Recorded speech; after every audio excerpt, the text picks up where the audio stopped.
So now we're going to be making the blue corn scones. These are it's another bag of dry mix that we wanted to do for you guys.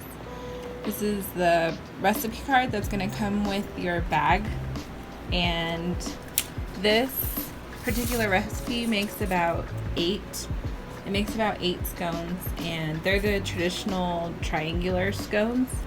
You'll get your dry mix from your bag, and you just want to go ahead and mix that together with a whisk just until everything's incorporated and you don't have large chunks of brown sugar, because there is brown sugar in this recipe.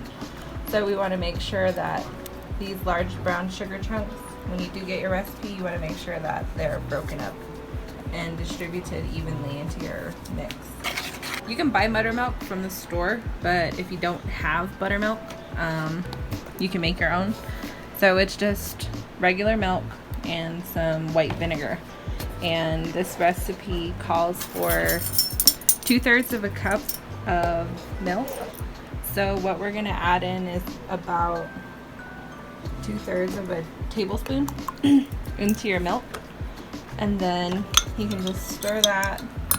The reason why we recommend using buttermilk for this recipe is because this recipe actually contains baking soda. And if you don't know, baking soda, you have to use an acid to activate it. And this recipe also contains baking powder, which is really cool, kind of like a geek moment. But baking powder is pretty much baking soda, but it also has a few other things added to it. It's like baking soda, sometimes it has like cornstarch, and I think it's cream of tartar. And most of the baking sodas you get from like your grocery stores, if they say double acting, what that means is so like baking soda usually reacts when you add liquid to it, or your acid, you know, like your science experiments you do for like volcanoes and stuff, and then that creates carbon dioxide. Sorry. So that creates carbon dioxide, and that helps your baked goods rise. By adding baking powder, you can actually take your time using it, because the baking powder, like I was saying, if it's double acting, the first reaction happens when you add liquid, and then the second reaction with baking powder happens when you add heat. So all I'm doing here is cutting up the butter into small chunks. You really want it to be cold, so make sure you put it in the fridge after you're done cutting them into small cubes.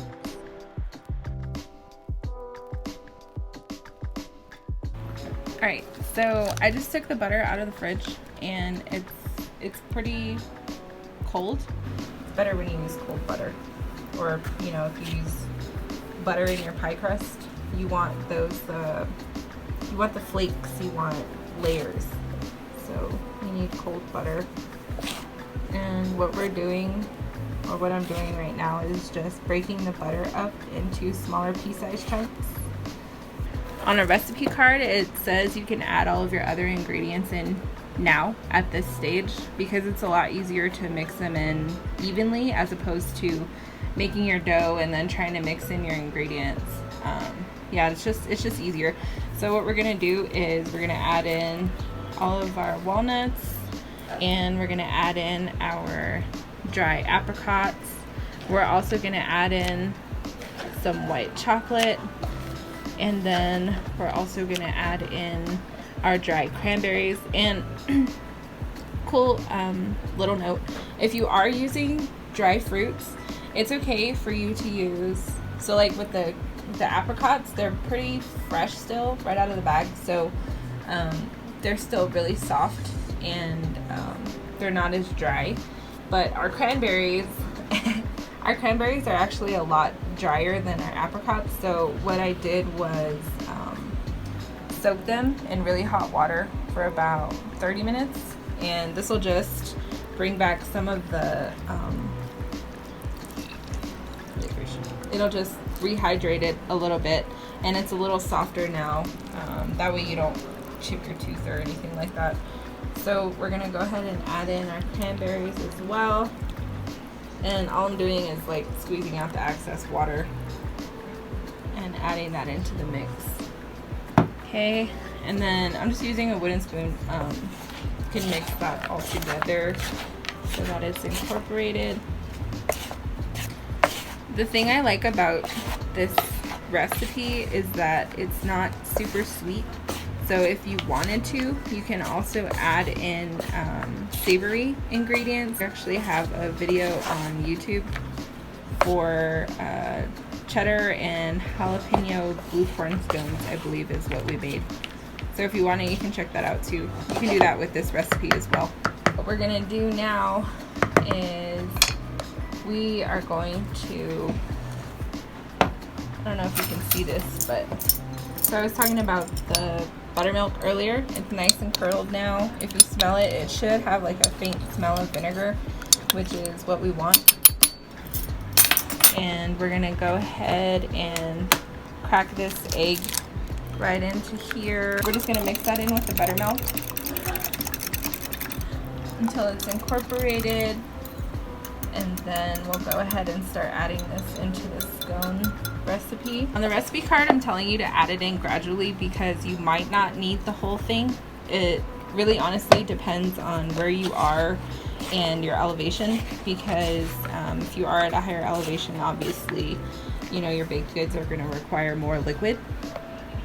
As you can tell, we didn't use the whole 2/3. We probably have a little less than 1/4 of a cup, so probably like 1/8 of a cup. But the cranberries and the moisture that the cranberries retain actually helped out the mix a lot. And when you make scones, it's kind of like making biscuits if you've ever made biscuits from scratch. So you just want to mix it until you don't see any more dry patches, like this pretty much. And it is a pretty wet dough, so it's going to be very sticky. And that's why I have an extra cup of flour just for dusting and for turning. So if you look at the recipe card, you're going to want to flour your flat surface, and you want to be pretty generous with your flour because, like I said earlier, this is a pretty sticky dough. So you're just going to plop it right on your table, and then try to get as much as you can out of the bowl. Okay. And then what you want to do next is flour your dough. And then you can go ahead and start pushing it out into more of like a rectangular shape. And you'll notice that I said this on the recipe card as well. But this is what I mean. So you're gonna, if you need to, if you notice like the dough starting to stick to the inside of my hand, like I said, it's a sticky dough, so you can just flour it a little bit. You don't really need like a whole lot of flour, but you just want to keep it from sticking to your hands. And then you're gonna grab one end and you're gonna fold it over, and then you're gonna turn your dough instead of kneading it, and this will help you create more layers in your dough instead of kneading it and creating more gluten. So we'll just keep pressing this out into a rectangular shape and then folding, turning, just like this. After a while, you won't need to add more flour because if you floured your table enough, it helps a lot. So if you notice, like, there's not as much dough sticking to my hand as there was earlier. I lost count. I don't remember how many times I folded this, so I'm gonna say this is probably the 6th or 7th time. And when you are folding this, you're gonna notice that the texture is gonna change a lot. So it is gonna get a little stiffer as a dough, but it's still very soft. It's not completely hard because you're not pounding your dough down or anything like that. All you're doing is pressing it.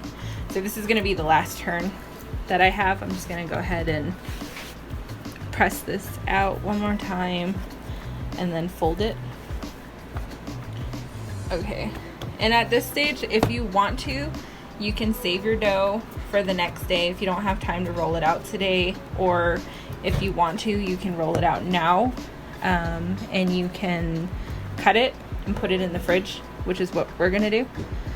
So could you freeze this dough for later? Yeah, so if you want to, you can pat out your dough just like this. You're gonna make it into like a round shape. You don't need a rolling pin really, because it's pretty soft, and it's not necessary. You don't really need it. So we'll go ahead and pat this out as even as you can. And you want to try and make sure it's equal or the same size all the way around. And you're gonna thickness, right? Yeah, thickness. So the thickness on here, you want to, on the card I have padded out to about a 3/4 of an inch thickness, which is where we're at right now. So we're gonna keep it this thick. And what you're gonna do next, if you have a chef's knife, great. If you have a bench scraper, you know, great. That's it. Either one will work. But when you cut this, you're gonna cut it just like you cut a pie. So you're gonna cut straight down. Don't drag your knife. It's gonna ruin the layers that you've created.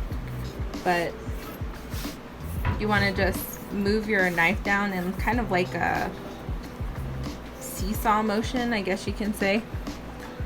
So you're gonna cut into pretty much like 4 equal pieces, and then you're gonna cut one more time. So we're gonna get 8 equal pieces of dough. And one more. Oops, I kind of went too weird in that one. But here you go. This is what it's gonna look like on the side, both sides. And then what you'll do next is you'll just put this on a sheet pan and you'll set it in your fridge for about 30 minutes. Alright, so the scones have been sitting in the fridge for about 30 minutes now. We also preheated the oven to 380 degrees. On your recipe card, it says it says this is an optional step, so I'm just going to show it to you anyway. So I have 1 egg in here, and I have about a tablespoon of water. I just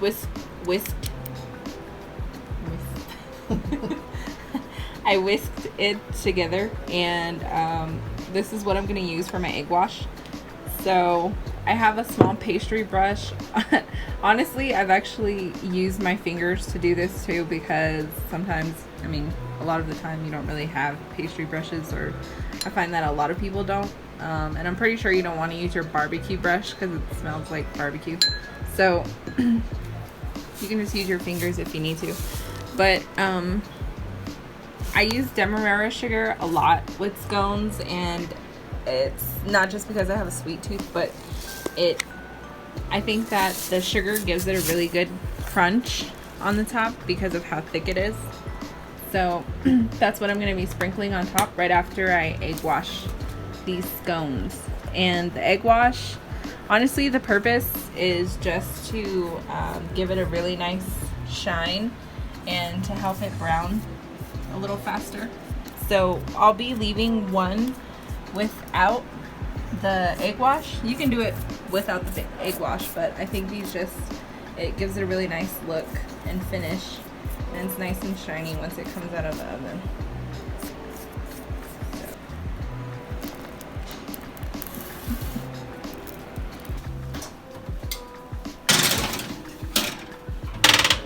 Alright, so the scones have been in for about 22 minutes now.